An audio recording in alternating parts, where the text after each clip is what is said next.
You ever drive through those cookie-cutter suburbs where every house looks like it was stamped from the same mold? Green lawns trimmed with military precision, flags waving just so, and those little signs that say, "Welcome to Pinehaven Estates, where community matters." Yeah, that's the place. On the surface, it's the American dream. Underneath, it's more like a slow-motion nightmare run by people who get off on telling everyone else how to live. I live 3 houses down from Ethan Caldwell. Nice guy? Quiet. The kind of neighbor who helps you with your groceries without making a big deal about it. Lost his wife 2 years ago to cancer. Left him with their 8-year-old daughter Lily. Kid's the sweetest thing, always helping in the yard with her little gloves on. After Sarah passed, Ethan decided to build this greenhouse in her memory. Sarah had been a gardener, the kind that could make anything bloom. He wanted something special for Lily to remember her mom by, and honestly, it was beautiful. Triple-pane polycarbonate panels, solar fans on the roof, the works. Took him months of weekends. The trouble started the day he finished bolting the last panel in place. I was out walking my dog when I heard the clack, clack, clack of high heels on the gravel. There she came, Vanessa Hargrove, or as most of us called her behind her back, Vanny the Dictator. President of the Pinehaven HOA for 6 years running. She clutched that clipboard like it was the Holy Grail. Blonde hair, helmet sprayed into submission, wearing one of those pastel pantsuits that screamed, "I have opinions, and you will hear them." "You can't just build that monstrosity," she barked, jabbing a manicured finger toward Ethan's new greenhouse like it had personally offended her bloodline. Ethan was wiping his hands on a rag, looking tired but calm. Lily peeked out from behind his leg. "Good morning to you too, Vanessa," Ethan said, his voice even. "Something I can help you with?" She ignored the politeness. This eyesore violates at least 7 sections of our architectural guidelines. Article 14 clearly states no outbuildings without prior approval from the review committee. And that color, it's not in our approved palette at all. Ethan leaned against the frame. "Vanessa, we've been over this. My property isn't under HOA jurisdiction. The lot line stops at the big oak by the drainage ditch. This parcel was annexed years before the HOA even existed. County records are clear as day." Her face did that thing where it turned an unnatural shade of pink. "That's impossible.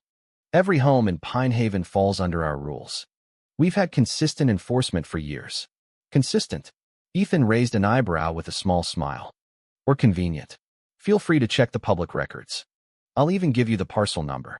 She sputtered something about non-compliance and property values before storming off in her Lexus, muttering about calling an emergency board meeting. As she peeled out, I saw Lily tug on her dad's shirt. "Daddy, why is that lady so mad at our greenhouse?" Ethan knelt down. "Some people just don't like when things aren't exactly their way, sweetheart. But this is our home. Nobody's taking that from us. I thought that would be the end of it. Boy, was I wrong. That was just the opening act." 2 days later, I was trimming my hedges when the sheriff's deputy pulled up. Red and blue lights flashing against the greenhouse panels like some kind of disco from hell. Vanny was standing there with her arms crossed, looking victorious. "Officer, this man is in violation of multiple codes. He's constructed an unauthorized structure, and it's affecting the entire street's aesthetic standards." The deputy, a no-nonsense guy named Ramirez, asked for Ethan's ID. After a quick check on his tablet, he turned to Vanny with that tired look cops get when dealing with busybodies. "Ma'am, this property isn't part of the HOA. Parcel records confirm it's county jurisdiction only. The structure meets county building codes for a greenhouse. No violations here." Vanny's mouth opened and closed like a fish. "But the guidelines, the visual harmony of the neighborhood. Guidelines don't apply if the property isn't in the association, ma'am. I'd suggest not calling us for civil matters like this again. Wastes everyone's time." As the deputy left, Ethan just went back to adjusting the grow lights inside, humming softly while Lily watered some seedlings. But you could see the tension in his shoulders. He wasn't the type to yell or make scenes. Instead, that night I noticed him installing small security cameras around the property. Smart man. He knew this wasn't over. The complaints started coming in waves after that. Anonymous calls to code enforcement about illegal electrical hookups, noise pollution from construction, even potential drainage issues that could flood neighboring yards. Ethan had everything permitted properly with the county, but Vanny kept weaponizing the system. One afternoon, a code enforcement officer showed up while I was over helping Ethan with some irrigation pipes. The officer looked exhausted already. "Mr. Caldwell, we've had multiple reports." Ethan didn't get angry. He just smiled that calm smile. "Officer, would you like to see the plans? Everything's documented. In fact, I've got video of the entire build process if it helps." The officer left shaking his head, muttering, "This is the 7th complaint this week for one address." That's when I knew Vanny was escalating. And Ethan? He was just quietly building his case. Every letter, every visit, every false report. He was saving it all. Little did we know how bad it was about to get. The rain started that same night, turning the whole street into a muddy mess that Vanny would probably blame on Ethan's eyesore next. I watched from my window as Ethan stood under the greenhouse roof with Lily, both of them laughing while the water drummed on the panels. It was the first time I'd seen real joy in his eyes since Sarah's funeral. But the peace didn't last. Next morning, an official-looking envelope showed up in his mailbox, certified, return receipt, the works. Not addressed to Ethan Caldwell. It said Gregory C. Field. Close enough to confuse a lazy clerk, but not close enough to fool anyone paying attention. Inside was a notice of violation from the HOA Architectural Review Committee, non-conforming structure, failure to submit plans, 30-day compliance window, or face daily fines starting at $500. Ethan read it at his kitchen table, Lily coloring beside him, and I swear his jaw tightened like he was chewing glass. He didn't call and scream. He grabbed his keys and drove straight to the county records office. When he came back 2 hours later, he had a thick folder and a look I'd never seen. Cold, focused anger mixed with something like relief. "They tried to slip my parcel into the HOA. He told me over coffee on his porch while Lily played in the greenhouse. Forged signature, fake notary stamp. Name on the form is Gregory C. Field. Filed in person by none other than President Vanessa Hargrove herself." I whistled. "That's not just petty. That's felony territory." Ethan nodded, eyes on the folder. Dana at the clerk's office flagged it immediately, signature discrepancy. She printed everything. "Now I have proof Vanny tried to steal my land on paper." He paused, voice dropping. "And get this, the form lists 3 other fringe lots too. People who've been paying her fines for years without knowing they weren't even in the HOA." That was the moment the story stopped being about one dad's greenhouse and became something bigger. A quiet little power grab that had been running for years. Ethan didn't celebrate. He just installed 2 more cameras, one on the driveway, one aimed at the street, and started backing up every file to an encrypted drive. "I'm not fighting dirty," he said. "I'm fighting smart. For Lily. For Sarah's memory. And honestly, for every neighbor who's been too scared to push back." The next weekend, a landscaping crew showed up at dawn with rolls of sod and wooden stakes. "HOA directive," the foreman said, waving a work order signed Gregory C. Field. Ethan stepped outside in his bathrobe, phone already recording. "Stop right there. This is fraudulent. Pack it up, or I call the sheriff."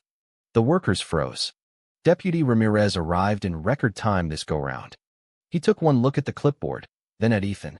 "Same scam as last time, huh? You're good to go, folks." Misled by bad paperwork, the crew left so fast they left tire marks. But Vanny wasn't done.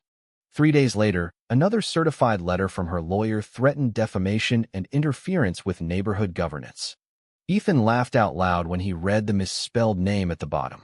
He scanned it, added it to the folder, and called his cousin Elise, a land use attorney who eats bureaucrats for breakfast. "Sounds like she's panicking," Elise said over speakerphone while Lily listened wide-eyed.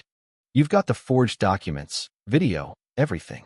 Once this hits the county docket, the dominoes fall. Desperate Karens make stupid moves." Ethan hung up, ruffled Lily's hair. "See, kiddo?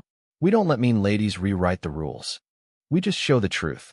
Lily nodded solemnly, clutching her little trowel like a sword. But you could see the worry in her eyes. The whole neighborhood could feel the tension now. Whispers at the mailbox, neighbors suddenly remembering how Vanny had fined them for non-neutral chimney paint or unauthorized flag height. One older couple 2 doors down started packing a moving truck that very week. "We've had enough," the husband told Ethan. She threatened us over a bird feeder. Said it wasn't community approved. We're not even in her stupid HOA. Vanny's curtains twitched across the street. Her Lexus hadn't moved in days. The morning jogs with clipboard in hand. Gone. But the silence felt like a storm gathering, not peace. Ethan kept working on the greenhouse, added drip irrigation, hung laminated county maps on the wall like trophies. He was waiting, watching, documenting every shadow. Early one Thursday, the convoy rolled in. 3 county vehicles, unmarked sedans, a forensic van. They parked right in front of Vanny's house. Detective Morrow stepped out first, folder in hand. Vanny opened the door looking thinner, hair pulled tight, face pale as her precious white picket fence. Morrow held up the paperwork. Her arm dropped. The forensic team followed with cameras rolling. I watched from my porch while Ethan leaned on his fence, arms crossed. His phone buzzed minutes later. Elise again. You're not going to believe the docket drop. Vanny's under investigation for evidence tampering and falsifying public records. Not just your parcel. She's been forging boundaries for years, faking architectural approvals, even signatures from dead board members. One guy died in 2018, and she's still using his stamp. Ethan's eyes widened. How the hell did no one notice? She kept all the physical files at her house instead of the clubhouse. New board member got suspicious when someone asked for an old appeal and was told it never existed. They're hauling boxes out right now. Binders, envelopes, the works.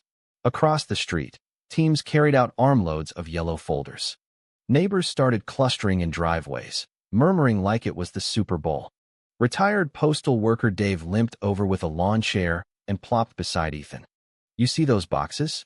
Half are probably her personal queen of the block notes. She fined me $1,300 for a shed door the wrong shade. I painted it exactly to her swatch card. Know what she said? Lighting alters perception. Ethan shook his head, dark laugh escaping. These people treat a suburban street like it's feudal Europe. Pay tribute or else. Dave nodded grimly. You're not the only one she targeted. 3 other fringe lots got hit with the same forged reassignment trick. 2 families paid thousands in fake fines. The neighborhood buzz turned to outrage by afternoon. People who'd waved politely for years were suddenly sharing horror stories, forced neutral paint colors, banned holiday lights because they weren't festive enough per guidelines, even threats over kids' basketball hoops. All while Vanny's own house had unapproved solar panels and a backyard hot tub that somehow never got cited. The hypocrisy was thick enough to choke on. That evening, interim HOA counsel Mark Ralston showed up at Ethan's door in a gray blazer. The new board wants a resolution meeting. Full public acknowledgement of wrongdoing. Settlement offer for damages. Ethan folded his arms. Why the sudden olive branch? Ralston glanced toward Vanny's dark house. Because the DA subpoenaed every board member who ignored her conduct. And your footage is Exhibit A. Ethan agreed to Saturday's meeting. But the real twist dropped the next morning when Mindy Weiss, new county-mandated oversight chair, knocked. We're reviewing finances. Found personal checks deposited into Vanny's account labeled compliance fines. 6 residents on fringe lots. Total so far, almost 70 grand. She redrew internal HOA maps never submitted to the county. That's not overreach. That's racketeering. Ethan's voice stayed steady, but his fists clenched. I've got timestamps, footage, the original 1987 subdivision plat showing my lot outside the boundary. Mindy's eyes lit up. Send it all. This just went federal. By evening, Ethan sat on the porch with Lily, stars coming out. Daddy, is the mean lady going to jail? He hugged her tight. Yeah, baby. Because we told the truth. And truth always wins in the end. But inside, you could see the weight lifting. The man who'd quietly documented everything while the rest of us complained in whispers had just cracked open a criminal enterprise hiding behind pastel pantsuits and community standards. Saturday arrived bright and clear. The community hall was packed, every chair taken, people standing along the walls. The new board sat behind a folding table looking like they'd aged 10 years. Interim counsel Ralston opened with a calm legal statement admitting systemic abuse of process and fraudulent governance. Then he invited Ethan to speak. Ethan kept it simple but powerful. He described the first clipboard confrontation, the fake police visits, The forged deed with the wrong name, the landscaping crew scam. I didn't ask to fight anyone, he said, voice steady while Lily sat in the front row clutching her stuffed bunny. I just wanted to grow tomatoes with my daughter in memory of her mom. But when someone tries to rewrite the rules around your life, when they weaponize a system meant to protect people, you don't roll over. You stand up.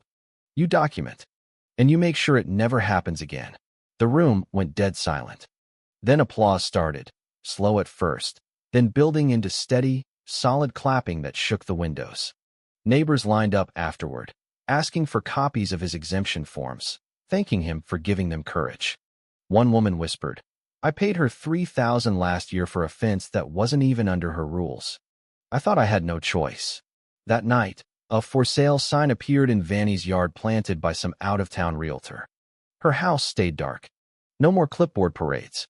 The air in Pinehaven felt lighter, like the neighborhood had finally exhaled after holding its breath for years. But the real hammer fell 2 weeks later. Charges announced: wire fraud, mail fraud, falsifying public records, conspiracy, and racketeering. Vanny was arrested at her sister's place 2 counties over. They found over 100 fake notices, bank records showing diverted fines, and a flash drive full of edited parcel maps. 3 former board members got indicted for looking the other way. The HOA bank accounts froze. A court receiver took over. The county launched a full audit of every HOA in the state. Over 30 failed in the first month alone. Ethan got a thank you letter from the Attorney General's office. Elise landed a consulting gig rewriting HOA regulations. And the rest of us? We started talking again, real conversations, not just waves. People dropped by Ethan's greenhouse asking about composting and aphid control instead of complaining about eyesores. One evening, Carl, the older neighbor who'd moved away, came back after hearing the news. He stood on Ethan's porch watching kids play without fear. You turned the whole field over, son. We just wanted to grow tomatoes. Ethan chuckled. Yeah. And ended up plowing the whole damn block. The fallout kept rolling like a snowball down a hill nobody could stop. State task force formed. Other HOAs scrambled to submit verified boundaries and financials or face the same audit. Vanny's Lexus sold at auction. Her pastel pantsuit empire crumbled in open court. Every forged signature, every pocketed fine, every terrified family laid bare. Ethan didn't gloat. He went back to his soil. Weather station installed, real-time data streaming. Added a trellis for climbing beans along the south wall.